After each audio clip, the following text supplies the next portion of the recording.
The Green Party expresses concern for individuals and communities who have lost their homes and livelihoods. However, we reject the portrayal of the region as vulnerable and isolated, and believe that in fact the response to the storms and flooding has demonstrated the strength of South West communities and the people who make them work. What has been revealed is the lack of preparedness of our national politicians for the consequences of climate change. Their refusal to act urgently to reduce carbon dioxide emissions and their neglect of the economy and infrastructure of the South West. As Greens, we, a number of things, recognise that action to prevent even more extreme climate change is needed now, and current coalition government action to reduce carbon emissions is inadequate and lacks urgency. Encourage regional and national politicians to include resilience for more extreme weather events in their planning, including the creation of alternative routes rather than focusing on centralising infrastructure, which increases vulnerability. Continue to campaign for the scrapping of HS2 and an alternative investment in resilient regional railways. Insist on the urgent repair of the line at Dawlish and a much improved replacement coach service until the repair is completed. Demand that the government balance infrastructure investment across the UK's regions and propose a green tourism initiative to support livelihoods in the South West and reinforce the public perception of the area as one of precious environments and dynamic people. So I'd like to propose the suspension of standing orders to consider this motion. Thank you. Is there someone who would like to second that procedural motion? Okay. All those in favour of suspending standing orders to discuss this motion? That's carried. Sorry, I'll also vote against on that. Any others against suspending standing orders? No, that is clearly carried. Molly, would you like to make a motion? Okay, thank you very much. Well, as you can tell from the motion itself, we are rather naffed off in the South West that we've been portrayed as this bunch of losers who appreciate politicians in Wellington standing up on a regular basis. And I have been there, but I didn't wear Wellingtons, no. I mean, we're lovely people in the South West, you know, we're slow to anger, but I've never seen such lovely countryside people so filled with rage as they have been over basically the abandonment of the people of the South West, as if we were a bunch of yokels nobody gives a damn about. And then once they realised that they couldn't get away with that, then they just, you know, sent people in to sort of lord it over us. And, you know, there's a lot of forelock telling in my part of the world, but this does seem to be something of a turn, and I think there's quite a lot of political potential there. I hope so, anyway.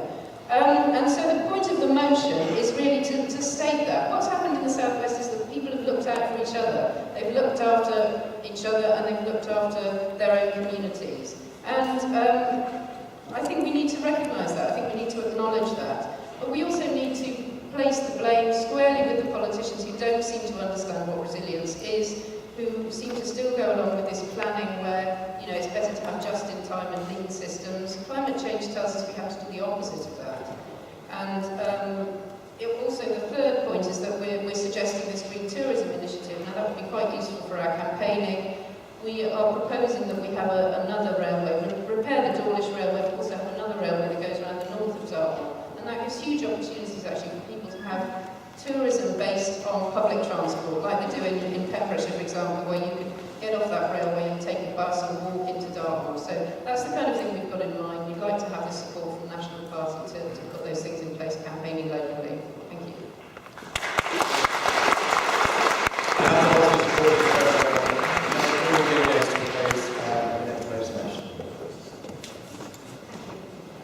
I'll read the motion.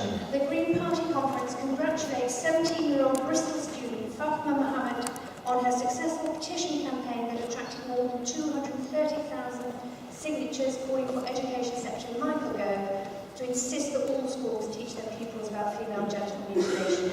It further congratulates those media outlets that have supported the campaign, including The Guardian and London's Evening Standard newspaper. Mr Gove has, after meeting with Ms Mohammed, promised to write to all schools before Easter, providing guidance on what they can do to protect their pupils from FGM. Conference applauds this small step forward, but calls on the Green Party National Executive and our elected representatives, where possible, to campaign for stronger action for Mr Gove, particularly for him to provide written, video and other resources to all schools at age-appropriate levels and to provide teachers with training in how to explain the issue to their pupils. The resources for this should be specially provided by the Treasury and not drawn from other education programmes. Further, GPEX and elected representatives should continue with their work to ensure the police have adequate resources to investigate and prosecute this crime, whether it occurs in the UK or abroad. I do ask that you suspend standing orders.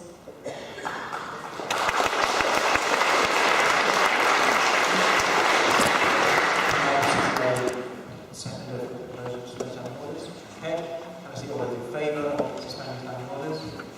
And all those opposed? Well, that's clearly one. Would you like to make a proposed speech?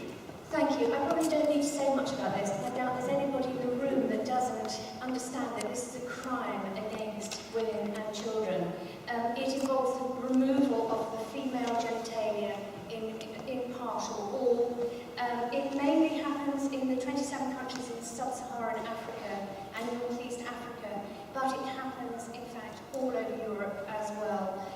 It happens with or without anaesthetic. Happens to girls from a few weeks after birth or up until puberty.